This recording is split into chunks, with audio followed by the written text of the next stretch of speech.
Benjamin Franklin cultivated a relationship between the new United States and the French court at Versailles, securing a military alliance that would make real independence possible.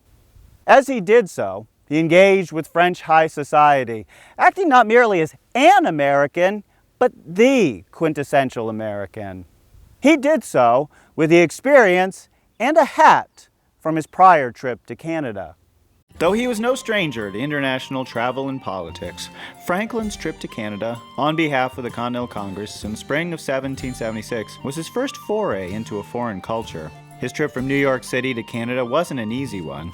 He and the other members of the congressional delegation traveled by sled over melting snow. They had to pause at Lake George, awaiting the ice to clear. He passed through Fort Ticonderoga on April 24, 1776, descending Lake Champlain and the Richelieu River to reach Montreal on April 29th. Despite his celebrity, his overtures to Canadians to join the Continental cause were dampened by growing ambivalence over the occupying Continental Army. Dr. Franklin was in poor health upon leaving for Canada, and with his conditions further compromised by the rigor of the journey, he departed Montreal with Father John Carroll on May 11th, passing back through Ticonderoga on his way to New York City.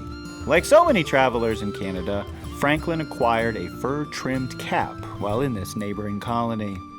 With a wool crown and fur exterior, this hat was warm and emblematic of America's North. As early as January 1776, such caps were considered an important winter garment for soldiers marching northwards from Pennsylvania and New Jersey. For Americans, the Canadian cap came to represent the campaign as a whole. Artists like John Trumbull, who saw them firsthand at Ticonderoga, used fur caps to set the scene in his painting of the death of General Montgomery.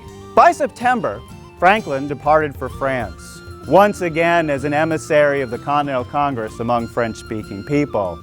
Franklin was an internationally renowned man of science, largely self-educated in Philadelphia with a knowledge of modern and classical history.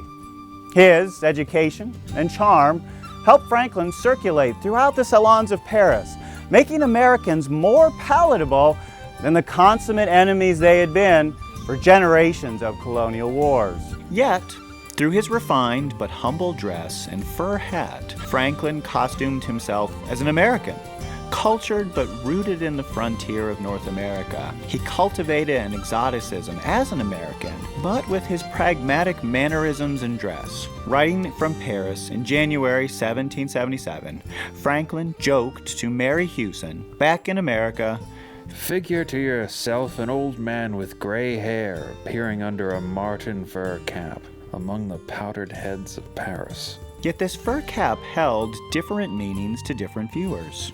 Like for John Trumbull, the American agent Edward Bancroft described Franklin wearing his Canadian cap, writing to his mentor Silas Deane, a Connecticut Yankee in Paris. Fur itself could have different meanings in France. Luxurious and expensive ermine was the realm of royals and nobility, but the French also associated other fur trimmings with indigenous and exotic peoples. They recalled furs and skins among the native people of colonial America, and the fur-trimmed coats and pelisses in units of the French army evoked Turkish and Oriental styles.